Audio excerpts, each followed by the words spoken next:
बच्चों आवाज आ रही है क्या? आवाज आ रही है बच्चों? Yes sir.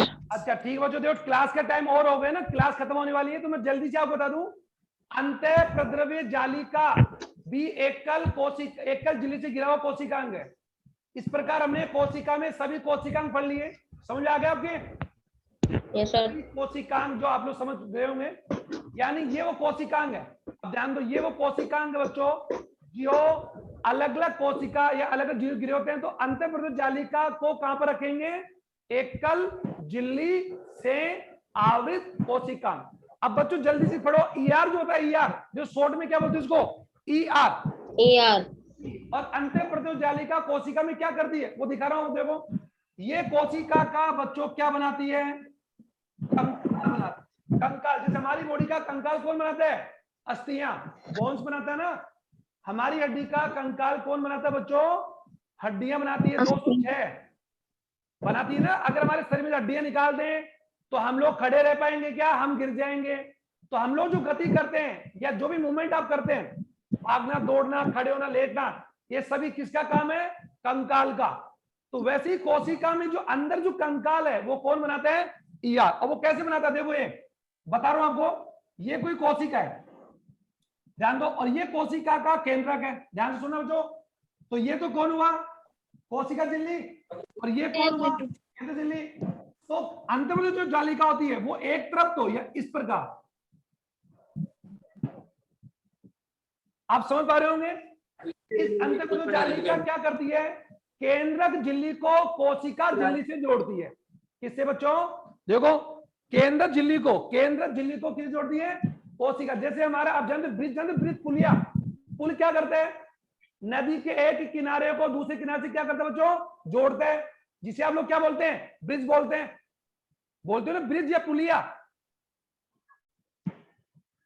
ब्रिज क्या करता है बच्चों? ब्रिज का काम क्या है? ब्रिज या पुलिया का काम क्या है? एक किनारे को दूसरे किनारे से जोड़ता है। जोड़ता है ना, जोड़ता है ना बच्चों। ये छत आप देखो, छत देखो, अपने रूम की छत देखो, तो छत का एक किनारा दूसरे किनारे से जुड़ा हुआ है क्या? जुड़ा हुआ है ना। Yes sir. और इसे जोड़ने का काम कौन कर रहा है? इस छत में हमने क्या लगा रखा है? आयरन, लोहा लगा रखा है। लगा रखा लोहा।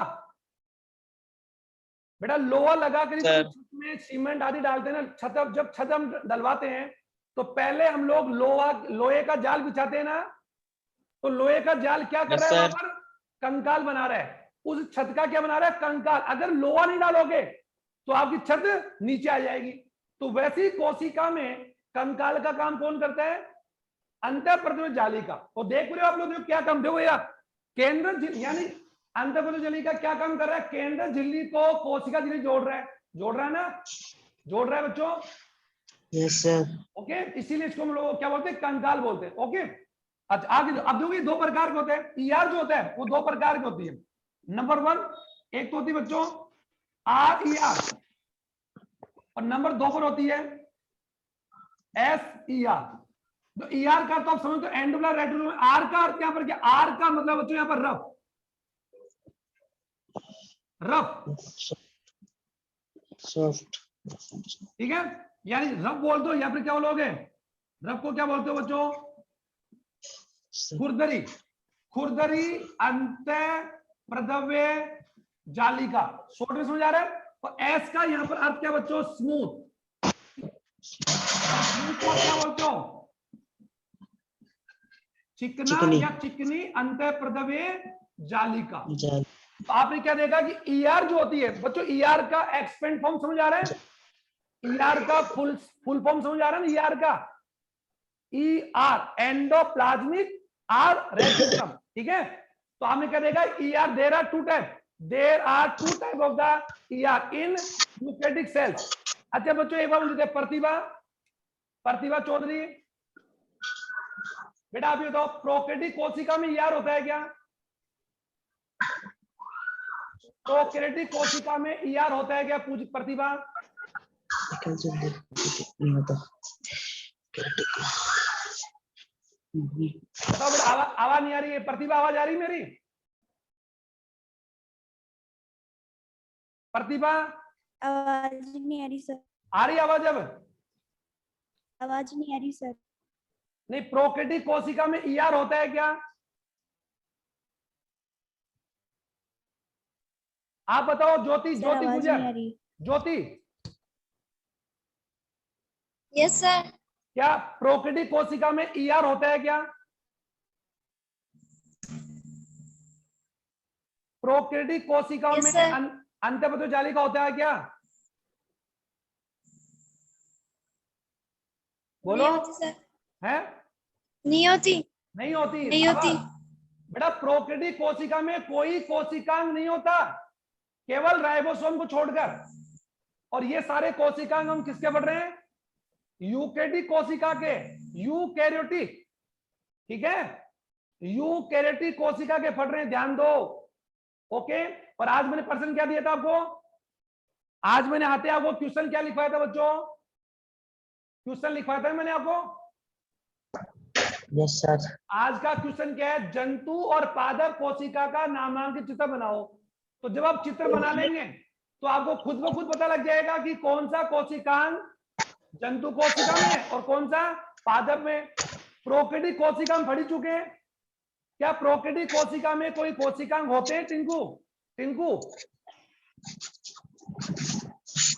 प्रोकैरियोटिक कोशिका में कोई भी विकसित कोशिकांग नहीं है, कोई भी विकसित कोशिकांग नहीं है, केवल एक को छोड़कर, वो भी कौन सा? राइबोसोम। राइबोसोम बताया था ना, ठीक है। अब ध्यान दो, ये दो प्रकार के होते हैं। अब ये कैसे होता है? ये मैं बड़ा चित्र बना समझो। खुरदरी कैसी होती है? खुरदरी कैसी होगी? एक बार सुन लो आराम से।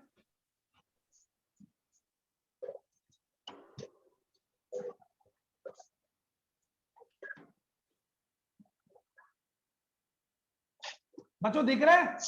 ये कौन है? ईआर है। ईआर है, ईआर। अगर इस ईआर की सिस्टर्नी पर, क्योंकि हम जानते हैं अंतःपृष्ठ जालिका में भी तीन भाग होते हैं। एक होता है सिस्टर्नी, सिस्टर्नी होता है, यानी पुटिका भी कह सकते हैं, सिस्टर्नी, पुटिका और नलिका। तो अगर किसी अंतःपृष्ठ जालिका में राइबोसोम मौजूद हो, राइबोसोम, राइबोसोम, और राइबोसोम में कौन सा भाग है? सब छोटा है। तो राइबोसोम अगर इसमें मौजूद होगा, इसके किनारों पर बच्चों क्या मौजूद होगा? राइबोसोम। अगर राइबोसोम है, इसका अर्थ आप समझ आ गया होगा कि यूकैरियोटिक कोशिका में राइबोसोम कहां पाया जाता है बच्चों? देखो, यूकैरियोटिक कोशिका में राइबोसोम या तो पाया जाएगा कोशिका में ऐसे ही बिखरा हुआ, या फिर कहां पाया जाएगा? या फिर कहां पाया जाएगा? या फिर वो पाया जाएगा किसके ऊपर? अंतःपृष्ठ जालिका। तो यदि अंतःपृष्ठ जालिका, अगर अंतःपृष्ठ जालिका पर, ध्यान से सुनना, अंतःपृष्ठ जालिका पर राइबोसोम मौजूद है, और राइबोसोम एक कैसा कण है? कण है कि राइबोसोम एक? बेटा आप मुझे बता दी, आटा देखा आपने? आप आटा या बजरी देखा आपने? मिट्टी, इनमें क्या छोटे छोटे कण होते हैं क्या? होते ही ना। तो अगर अंतःपृष्ठ जालिका के किनारों पर राइबोसोम मौजूद है, तो राइबोसोम की वजह से ईआर क्या हो गई? खुरदरी हो गई। क्या हो गई बच्चों? खुरदरी। ऐसे इसको समझे। जो मेरे हाथ में बच्चों एक पेपर है, दिख रहा है? पेपर दिख रहा है? अगर इस पेपर पर, अगर आप मिट्टी डाल दें, मिट्टी डाल दो, हल्की हल्की मिट्टी, तो ये पेपर क्या बन जाएगा? खुरदरा। खुरदरा। आवाज बन जाएगा ना। अगर इस पेपर पर, अगर इस कागज पर मैं थोड़ी मिट्टी डाल दूं, मिट्टी, तो मिट्टी डालने से क्या हो जाएगा? इसकी सतह क्या हो जाएगी? खुरदरी हो जाएगी ना। और अगर मैं मिट्टी को साफ कर दूं, मिट्टी नहीं है, तो वो कैसी होगी? चिकनी। तो कॉमन सी बात है कि अगर ईआर पर दिख रहा होगा आपको, ये छोटा छोटा ये, तो ये जो डॉट आपको जो दिखाई दे रही है, ये डॉट और कोई नहीं बल्कि कौन है? राइबोसोम। और ये पूरी संरचना जो आप देख रहे हैं, ये कौन है बच्चों? ईआर। और कौन सी ईआर है? रफ ईआर, रफ, खुरदरी ईआर, खुरदरी अंतःपृष्ठ जालिका। अब इधर आ जाइए, स्मूथ कैसी होगी? स्मूथ क्या होगी? स्मूथ इस प्रकार की होगी, ये लो। अब देखो इसमें अंतर देखो, इसमें और इसमें आप क्या देख रहे हैं बच्चों? ये भी कौन है? ईआर, और ये भी कौन है? ईआर। लेकिन इस ईआर पर, इस ईआर पर आप क्या देख रहे हैं? क्या मौजूद है? राइबोसोम। क्या मौजूद है? राइबोसोम। राइबोसोम। अगर राइबोसोम ईआर पर मौजूद है, तो वो ईआर क्या है बच्चों? वो ईआर क्या है बच्चों? खुरदरी। समझ आ गया? खुरदरी, ठीक है। और अगर जिस ईआर अंतःप्रदेश जालिका पर राइबोसोम नहीं है तो वो कैसी बच्चों, स्मूथ है, बिल्कुल क्या है, स्मूथ। देखो स्मूथ दिखाते नहीं क्योंकि इसमें किसी प्रकार का कोई भी रफनेस नहीं है। तो ईआर कितने प्रकार की हो गई, 2 हो गई ना। अब बच्चों देखो आज का जो पॉइंट है, सुनो आपकी क्लास पूरी होगी। आज का मैंने पर्सन आपको समझाया कि कोशिका में जो कोशिकांग है उन्हें झिल्ली के आवरण के आधार पर कितने प्रकार से बांटा गया, 3। पहला कौन सा, दोहरी झिल्ली वाले, ठीक है, डिपल। दूसरे कौन से, एकल झिल्ली वाले। और तीसरे कौन, नग्न। आया ना आपके समझ में, ओके। Yes sir. अब आपको करना क्या है, इन सभी कोशिकाओं को नाम याद करें। अब कल से हम शुरू करेंगे, कल से हम कोशिका के भाग पढ़ना शुरू करेंगे। तो सबसे पहले कोशिका का भाग हम कौन सा पढ़ेंगे बच्चों, कोशिका भित्ति। क्या पढ़ेंगे, कोशिका भित्ति पढ़ेंगे, क्योंकि कोशिका भित्ति पादप कोशिका में है या नहीं है। तो कोशिका के भाग में सबसे पहले हम कोशिका भित्ति पढ़ेंगे, सेल वॉल, क्योंकि सेल वॉल केवल पादप कोशिका में है, जंतु कोशिका में नहीं है, लेकिन सेल वॉल पादप का कोशिका का भाग है। और सबसे बाहरी भाग अगर किसी कोशिका का तो है, वो कौन है, सेल वॉल। हाँ एक बात तो सुन लो, मैंने आपको जीवाणु कोशिका से पढ़ाई थी, प्रोकैरियोटिक जीवाणु कोशिका। तो वहां पर मैंने कहा था कि उस जीवाणु कोशिका में 3 आवरण पाए जाते, 3 सुना होगा आपने। सबसे अंदर वाला कोशिका झिल्ली, उसके ऊपर कोशिका भित्ति, और उसके सबसे बाहर क्या बताया मैंने आपको, कैप्सूल। याद है, कैप्सूल या संपुटिका, कैप्सूल या संपुटिका बताया था ना बच्चों, यस सर। याद है ना। तो वो किसमें पढ़ लिए हम लोग, प्रोकैरियोटिक में। अब हम लोग क्या पढ़ेंगे कल से, यूकैरियोटिक। और यूकैरियोटिक कोशिका 2 प्रकार की होती है, ऐसे मानो आप, तो पादप और जंतु। तो कल हम चालू करेंगे पादप कोशिका। तो पादप कोशिका में सबसे बाह्य भाग का नाम बताओ देखें, कोशिका भित्ति। कोशिका भित्ति। तो सबसे पहले हम क्या पढ़ेंगे, कोशिका भित्ति। अच्छा आपके कमरे में, आप जिस कमरे की बात, आप जिस कमरे में आप बैठे हुए हैं, तो बताओ इस कमरे का बेटा चारों तरफ का आवरण का नाम दीवार है ना। पहले आपका कमरे में दीवार आएगी, या पहले आपके कमरे के अंदर का कोई सामान आएगा, दीवार। तो सबसे पहले हम कोशिका में कौन सा भाग पढ़ेंगे कल, कोशिका भित्ति। फिर कोशिका भित्ति के बाद में क्या पढ़ेंगे, कोशिका झिल्ली, शाबाश। फिर पढ़ेंगे जीव द्रव्य। और जीव द्रव्य के 2 भाग होते हैं, कोशिका द्रव्य और केंद्रक। और कोशिका द्रव्य के फिर 2 भाग होते हैं, मैंने बताया था, बाह्य कोशिका द्रव्य और हाइलोप्लाज्म, बताया था ना कल। Yes sir. और फिर कोशिका द्रव्य में पाए जाते हैं कोशिकांग, और कोशिकांग के साथ पाए जाते हैं निर्जीव पदार्थ। तो हम उनको एक एक करके पढ़ेंगे, एक एक करके। अब बच्चों थोड़ा टाइम हो रहा है, 2 मिनट का टाइम हो रहा है। अब मैं जल्दी से आपको बता दूं, कल मैंने आपको पढ़ाया था कि जीव द्रव्य जो कोशिका का एक भौतिक आधार है, जिसे सबसे पहले हैक्सले ने बताया, पुरकिंजे ने उसको भौतिक आधार बोला, और डुजार्डी ने उसको क्या नाम दिया, सारकोड। और जीव द्रव्य जो नाम से लग रहा है, जीव द्रव्य जीवन का द्रव। बच्चों जो नाम पढ़ो, जीव द्रव, और द्रव यानी पदार्थ। एक तो होता है बच्चों, एक तो आप जानते हैं जो, एक तो होता है द्रव्य, आप समझ आ रहा हो के बच्चों, जानते हो ना, द्रव्य और द्रव्य में अंतर जानते हैं आप लोग, द्रव्य और द्रव। तो आप जानते हैं जीव द्रव्य का अर्थ यहां पर क्या है, जीवन का पदार्थ। समझ आ गया। उसके 2 भाग हैं। तो उसके भाग में मैंने कल आपको एक भाग बताया था कोशिका द्रव्य, और एक भाग रह गया था जिसको हमने नाम दिया था बच्चों, कल ही पढ़ा था हम लोगों ने, जीव द्रव्य, जिसको आप लोगों ने नाम दिया था प्रोटो। और ये नाम किसे दिया था बच्चों, पुरकिंजे ने। और जीव द्रव्य के 2 भाग हैं, एक नाम पढ़ा था हमने साइटोप्लाज्म, और दूसरा क्या पढ़ा था बच्चों, न्यूक्लियस। वेरी गुड, न्यूक्लियस पढ़ा था ना। और आप ये भी जानते हैं कि न्यूक्लियस का अंग्रेजी में एक नाम और होता है, जिसका नाम आपने पढ़ा था कैरियन। क्या पढ़ा था, कैरियन, याद है ना आपको। कैरियन भी कहते हैं, प्रोकैरियोटिक, कैरियोटिक आया था ना वर्ड, कैरियन आया था ना, प्रोकैरियोटिक वर्ड आया ना। तो न्यूक्लियस का दूसरा नाम और क्या होता है, कैरियन भी कहते हैं। और वैसे हिंदी में आप जानते हैं, हिंदी में इसे हम क्या कहते हैं? केंद्रक। केंद्रक। अब जो केंद्रक के बारे में आप कल पढ़ेंगे, आज बता दो केंद्रक को सबसे पहले जो देखने वाला वैज्ञानिक था वो कौन था बच्चों? Robert brown. जो रॉबर्ट हुक ने तो किसको देखा था? कोशिका को। याद है ना कोशिका 1635 में। और वो कोशिका कौन सी थी? मृत कोशिका। याद करो होता है। और ये रॉबर्ट हुक है। रॉबर्ट हुक जिसने किसको देखा? केंद्रक। अब ध्यान दो केंद्रक जो है, न्यूक्लियस जो है, इसके बाद रॉबर्ट हुक ने देखा।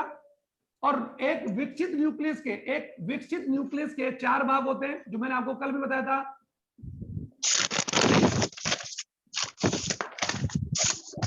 केंद्र झिल्ली, यानी कोशिका में केंद्रक में एक वो अंग है, एक वो संरचना है, वो संरचना बच्चों जो वो भी किसी ना किसी झिल्ली से क्या होती है? घिरी होती है। तो केंद्र के चारों तरफ भी झिल्ली पाई जाती है। और वो झिल्ली कितनी होती है? डबल होती है। कितनी होती है बच्चों? डबल। जो अभी आपने पढ़ा माइटोकॉन्ड्रिया और लवक पढ़ा, इन दोनों कोशिकांगों की चारों तरफ कितनी झिल्ली है? 2 है। तो केंद्रक भी डबल झिल्ली से घिरा हुआ संरचना है। लेकिन केंद्रक को हम कोशिकांग नहीं कह सकते, ये ध्यान देना। केंद्रक को कोशिकांग नहीं कहेंगे, बल्कि केंद्रक तो कोशिका का कौन है? कंट्रोलर, प्रोड्यूसर, ब्रेन, हार्ट, यानी कोशिका के तमाम कार्य। किसी कोशिका में तमाम, ये जो कोशिका है और ये इस कोशिका का केंद्रक है। और इस केंद्रक की चारों तरफ कितनी झिल्ली है बच्चों? ये देखो डबल, ये डबल झिल्ली है।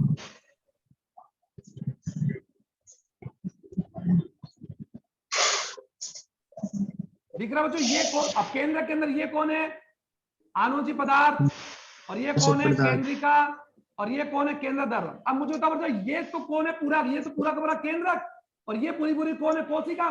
तो केंद्र के अलावा ये जो चीज बच गई, ये मान देखो, ये कौन है आपका? माइटोकॉन्ड्रिया, ये आपका तारकाय, लाइसोम, ये सब ऐसे मानो, ये मान लो एक बार।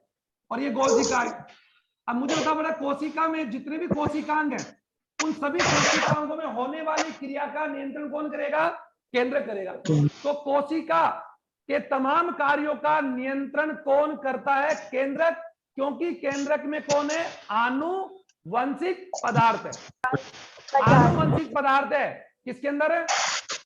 केंद्रक में। और आनुवंशिक पदार्थ के रूप में कौन होता है बच्चों? डीएनए और आरएनए, मैंने बताया था। तो केंद्रक में आनुवंशिक पदार्थ होने की वजह से ही केंद्रक कोशिका के सभी कार्यों का क्या करता है? नियंत्रण करता है। क्या करता है? नियंत्रण। इसीलिए केंद्र को क्या क्या कह सकते हैं? तुम सुन रहे हो ना? केंद्र को कोशिका में क्या क्या कह सकते हैं? केंद्र कोशिका का कौन है? Heart of the cell.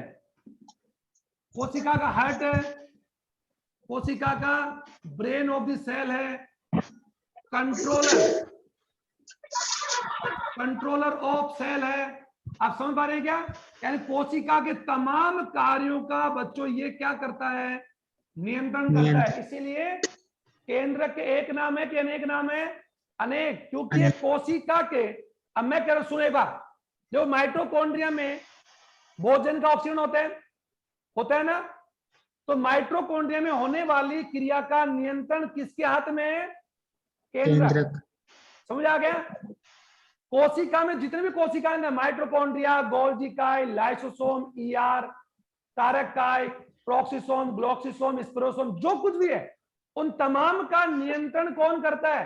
केंद्रक। जैसे आप मुझे बताइए बच्चों, आपके स्कूल के अंदर कई टीचर हैं, कई बच्चे हैं, है ना? तो इतने सारे बच्चों, इतने सारे टीचर्स का कंट्रोल कौन करता है? प्रिंसिपल। वेरी गुड, सही है ना? प्रिंसिपल भी है और डायरेक्टर भी है। लेकिन स्कूल में सबसे बड़ी जो पोस्ट होती है, पोस्ट किसकी है? प्रिंसिपल की। तो स्कूल में प्रिंसिपल एक है या 2-3 है? एक ही है ना? और वो क्या करते हैं? सभी टीचर्स पर अपना कंट्रोल करते नहीं करते हैं? तो वही बात है। तो वैसे ही कोशिका में प्रिंसिपल कौन हुआ? केंद्रक। कौन हुआ? केंद्रक। अब अगर आप किसी कोशिका में से केंद्र को हटाओ, एक बात, किसी कोशिका में केंद्र हटा दो, अब क्या वो कोशिका विभाजन कर सकती है? नहीं। क्या वो कोशिका कोई क्रिया कर सकती है? नहीं। तो वो कोशिका क्या होगी? मर गई। तो कोशिका का नियंत्रण करने वाला कौन? केंद्रक है। और वो भी क्यों? डीएनए के कारण। किसके अंदर बच्चों? डीएनए। एक बात तो सुनो आप। अच्छा मुझे बताओ बच्चों, आप एक ऐसी गाड़ी में बैठेंगे जिसकी ड्राइवर सीट पर एक ड्राइवर बैठा हुआ है। ध्यान सुनना, एक गाड़ी है 4 व्हीलर या कोई ट्रेन या कोई भी मान लो, या कोई भी बड़ी बस है, उसकी ड्राइवर सीट पर एक ड्राइवर बैठा हुआ है। सुनना एक बात। और एक ऐसी बस खड़ी है जिसकी ड्राइवर सीट पर ड्राइवर नहीं बैठा है, तो आप कौन सी बस में बैठेंगे? ड्राइवर सीट पे जो बैठा है उस वाले इसमें में। ड्राइवर बैठा हुआ ना? Yes sir. तो वही तो मैं कह रहा हूं, तो ड्राइवर बस का पूरा कंट्रोल कौन करेगा? ड्राइवर। और अगर आप ड्राइवर सीट पर से ड्राइवर को उतार दो तो क्या वो सीट अब बस का कंट्रोल कर लेगी क्या? नहीं। तो केंद्रक कोशिका के तमाम कार्यों नियंत्रण क्यों करता है? क्योंकि उसके अंदर क्या है बच्चों? आनुवांशिक पदार्थ। और एक केंद्रक, यूकेरियोटिक केंद्रक के 4 भाग बताए थे मैंने। कितने भाग? 4। वो 4 से मिलकर बनता है। नंबर 1 केंद्रक झिल्ली। नंबर 2 की बात हम करते हैं पदार्थ, आनुवंशिक पदार्थ। ओके। और बच्चों आप जानते हैं कि आनुवंशिक पदार्थ में क्या क्या होता है? मैंने बताया था डीएनए, आरएनए, याद है? Non stone protein, stone protein और नॉन स्टोन प्रोटीन। ये मैं कौन से केंद्र की बात बता रहा हूं बच्चों? यूकेरियोटिक के, याद है? प्रोकैरियोटिक कोशिका के केंद्रक में केंद्र झिल्ली और ये होते ही नहीं है। तो एक यूकेरियोटिक केंद्रक के 4 भाग होते हैं, 1 और 2। ये एक ही बात है। ये सारा एक ही लिखा, मैंने एक ही लिखा। तीसरा कौन है? तीसरा जो होता है, तीसरे भाग का नाम है बच्चों केंद्रक ध्रुव। जैसे बच्चों आप जानते हैं कि कोशिका में कौन सा ध्रुव होता है? कोशिका ध्रुव। कोशिका में कौन सा ध्रुव होता है बच्चों? अरे भाई कोशिका में ये कौन सा ध्रुव है? कोई ध्रुव ना। तो अगर ये केंद्रक है तो केंद्रक में ये अगर केंद्र झिल्ली है तो ये कौन सा ध्रुव भरा हुआ है? ये केंद्रक ध्रुव। और चौथा कौन होगा? केंद्रिका। केंद्रिका। ओके। तो केंद्र ध्रुव का क्या बोलते हैं बच्चों? न्यूक्लियो।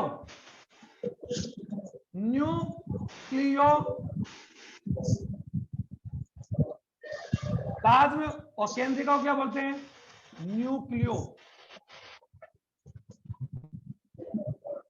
न्यूक्लियोलस। ठीक है। और आनुवंशिक पदार्थ को क्या बोलते हैं आप लोग? या तो आनुवंशिक पदार्थ बोले या फिर क्या बोलोगे? क्रोमेटिन। और केंद्र झिल्ली को आप क्या बोलते हैं बच्चों?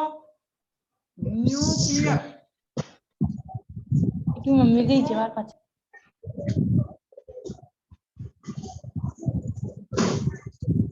ठीक है। Nuclear membrane. तो कॉमन सी बात है, ये मैंने आपको किसकी बात बताई? आपको एक केंद्रक में क्या क्या संरचना पाई जाती है, तो समझ आ गया होगा आपके कि लेकिन ये चारों भाग कौन से केंद्रक के हैं?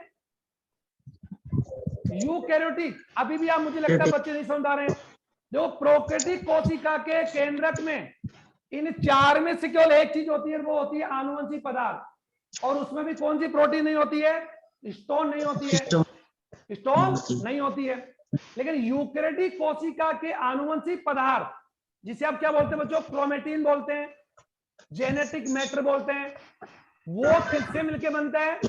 डीएनए, आरएनए, स्टोन प्रोटीन और नॉन स्टोन प्रोटीन। कितने पदार्थ है यहाँ पर? 4। और प्रोकैरियोटिक के आनुवंशिक पदार्थ में कितने पदार्थ है? 3। और आपको मैंने ये भी बताया था, ये भी समझाया था कि प्रोकैरियोटिक कोशिका का, अगर ये केंद्र कौन सी कोशिका का है? प्रोकैरियोटिक का है। तो प्रोकैरियोटिक कोशिका में केवल एक ही पदार्थ है, वो क्या बताया था मैंने आपको? आनुवंशिक पदार्थ। अब अंतर देखो, ये यूकेरियोटिक केंद्र के भाग है 1, 2, 3 और 4। समझ आ गया? और प्रोकैरियोटिक केंद्र के कितने भाग है? केवल 1। और उसमें क्या क्या है? डीएनए, आरएनए और नॉन स्टोन प्रोटीन। देखो आप, अब मुझे तो बताओ, प्रोकैरियोटिक कोशिका का केंद्र और प्रोकैरियोटिक कोशिका के केंद्र को बच्चों आपने क्या नाम बोला था? जीनोफोर। याद नहीं आ रहा क्या? जीनोफोर बोला था ना? जीनोफोर न्यूक्लियोइड बोला था ना? Yes sir. तो इस केंद्र में कितने भाग है? केवल 1। और ये किस प्रकार का, अब बताओ ये किस प्रकार का केंद्र हुआ बच्चों? अविकसित। ये मैंने बहुत पहले बता दिया आपको, अविकसित। पुराना, प्राचीन, प्रिमिटिव, एनिशियंट। और ये कौन सा केंद्रक है? विकसित, एडवांस। एडवांस क्यों? क्योंकि इसमें कितने संज्ञा हैं? 4। कितने संज्ञा हैं? 4। इसमें कितनी है? 1। तो हम कौन सा केंद्र पढ़ रहे हैं? ये पढ़ रहे हैं। तो एक यूकेडी केंद्रक में कितनी संज्ञाएं पाई जाती है? 4। नंबर 1 केंद्र झिल्ली यानी न्यूक्लियर मेम्ब्रेन। नंबर 2 आनुवंशिक पदार्थ, जेनेटिक मटेरियल या क्रोमेटिन, एक ही बात है। नंबर 3 पर कौन है? केंद्रक द्रव यानी न्यूक्लियोप्लाज्म, केंद्रक का द्रव, केंद्रक का खुद का द्रव। और चौथा कौन? केंद्रिका, न्यूक्लियोलस। अब तो समझा केंद्रिका, ध्यान दोगे केंद्रिका। तो ये सारे मिलकर हम लोग अब इसको आगे बढ़ेंगे डिटेल में। तो अभी तो मैं मेरी क्लास खत्म करता हूं क्योंकि नेक्स्ट क्लास भी जुड़ने वाली है। ओके बच्चों? Okay sir.